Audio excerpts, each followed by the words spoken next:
벌써 이렇게 블레라고 막 봤어요. Very easy.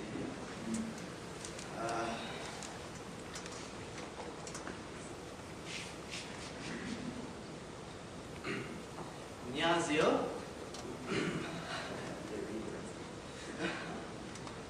네, 오늘은 조나단 타카입니다. 나은 진실피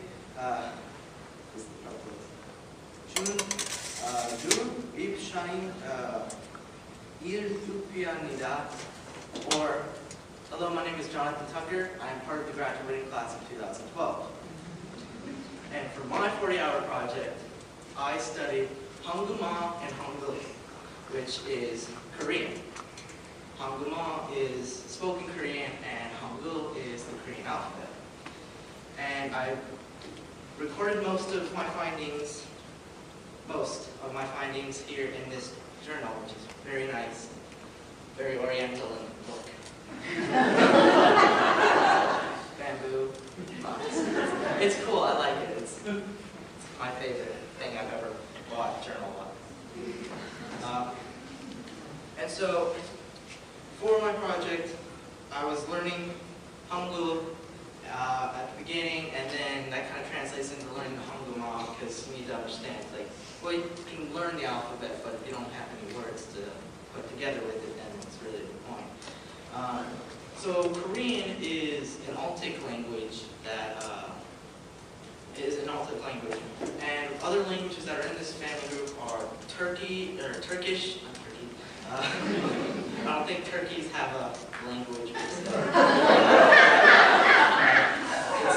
You got Turkic, Mongolic, and I can never figure out how to pronounce this, so I'm just going to say the languages of Eastern Siberia. It's really weird. It's like Tungonic, or I can't. There's like a lot of vowels. And the reason it's usually grouped in with these is because of its grammar structure, which I had to reword how I normally do my intro there. I said, I am part of the graduating class of 2012, because if I said, my name is Jonathan Tucker, graduating class of 2012, in Korean, you would think my name was graduating class of 2012.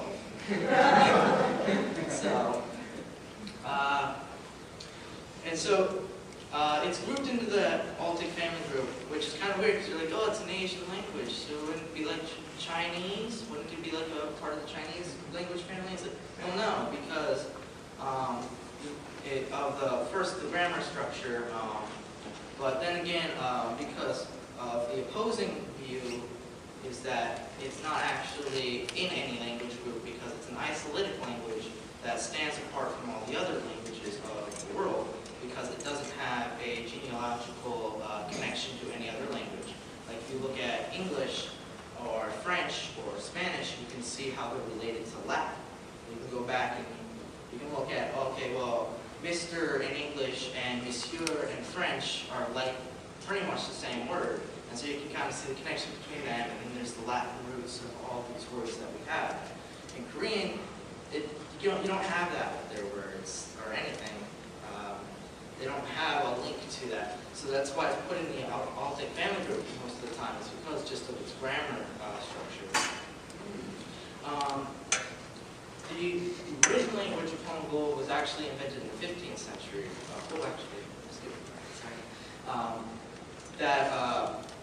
As you see it, as it being part of the Altic group, that you see that the son of Noah, Japheth, who's credited with the descendants of Japheth are typically the European peoples of Asia Minor, Turkey, and the peoples of Russia and Siberia are usually put under his lineage. And so as you see that if you look at like a map and you see Turkey, Mongolia, and then Siberia, and you're like, well, that's kind of drawing the line straight towards Korea, so it's not too much of a stretch to say, yeah, it's probably an Altic language. And so being part of the, so as you see that, you kind of wonder, well, why isn't it associated with Ham, who propagated India and China, and the other southern European countries? It's largely because of their connection in that Baltic family group. And really their real only Asian connection is their placements, their physical appearance, which actually most of the time came from an influx of Chinese refugees during the fall of the Ming Dynasty. They speculate that they probably look more like Siberians prior to that period. And then because of all these Chinese refugees going into the Korean Peninsula, they gained a more Asian appearance. But you'll also notice that their skin is typically lighter, like the Caucasians of Asia. But in the 15th century, the king Suzong the Great noticed that the writing system they used was primarily dependent on the Chinese writing system, but slightly altered to kind of fit their language a little bit more.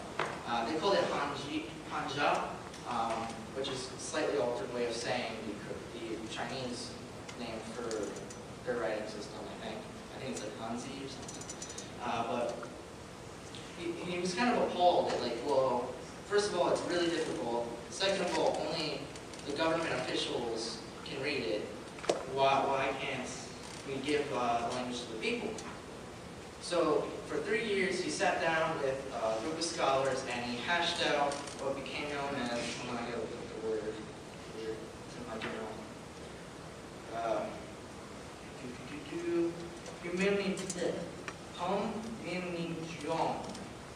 Or something on that line, which literally translates into the right sound to enlighten the people. And it was a scroll, and they wrote a scroll that essentially they would use to dictate the different vocal sounds, and they created this phonetical alphabet. And so, in this phonetical alphabet, we use a phonetical alphabet.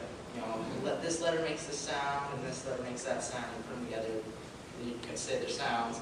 But it's a little bit simpler than English, because if you have English, you put, I before E except after C, and if you put A next to E, E makes a different sound, but A doesn't make a sound. It's not that complicated. It's much more simple. But the thing that screws a lot of people up is pronunciation of sounds. Because when you Romanize it, when you take a Korean letter, say this letter, and it'll be Romanized as English G. But that's not correct at all. And you see this from the first time Westerners went to Korea. They had the dynasty known as the Goryeo dynasty. And this was the first time they really had contact with the Western world. So when they heard Goryeo said, the Koreans were saying it Goryeo. And so they were like, oh, so it's the Goryeo dynasty, spelled like K-O-R-Y-E-O. That's how they thought it was being said, and it was actually being said with the G, which is why Romanizations are misleading, because this is more accurate to what the sound is. So if you hear, Goryeo dynasty then became, well, the subjects of the Goryeo dynasty are Koreans, and that's how we got the English word Korean, even though that's not accurate at all to the people of Korea. But they have a lot of letters like this where the sound isn't one specific sound. Because the G sound they make is very guttural, it comes out ga. So a lot of English speakers will hear that sound and they'll associate it with either the K, because the K sounds more prevalent at the end, even though it's really this sound, the G sound, at the beginning. And then you have this letter, which is R/L. And you're probably wondering, how is R and L the same sound? Well, the shapes of the letters were actually designed in the shapes of the vocal organs used to create them. So, if you pay attention to how you sit down, you notice that I'm being a little lazy, I'm moving my chin, but that's what the tongue does. And when you make the RL sound, it's, and you move your tongue in that sort of fashion. And so the RL, it moves from like the L to the R and back to the L position during the pronunciation. So, To prevent myself from getting another 25-minute long presentation like my last one, I'm going to try and wrap it up here. And so, as our brain is actually designed to learn more than one language. And most Americans only know English, while 80% of the other world is bi- or trilingual, because they learn their native language, and then for business or something they have to learn English or French or whatever other languages they have to associate. Like Koreans, they'll speak English and Japanese, and maybe even Chinese, just because they're around them. And you go to Europe, so British people speak French and Italian and maybe even German. But Americans, we only speak English generally. So how are you supposed to spread the gospel if you go to another country and they don't understand you? Then you got to start learning the language, and that takes more time. If you learn the language and you go there, then you can spread the gospel. So, 감사합니다. Thank you.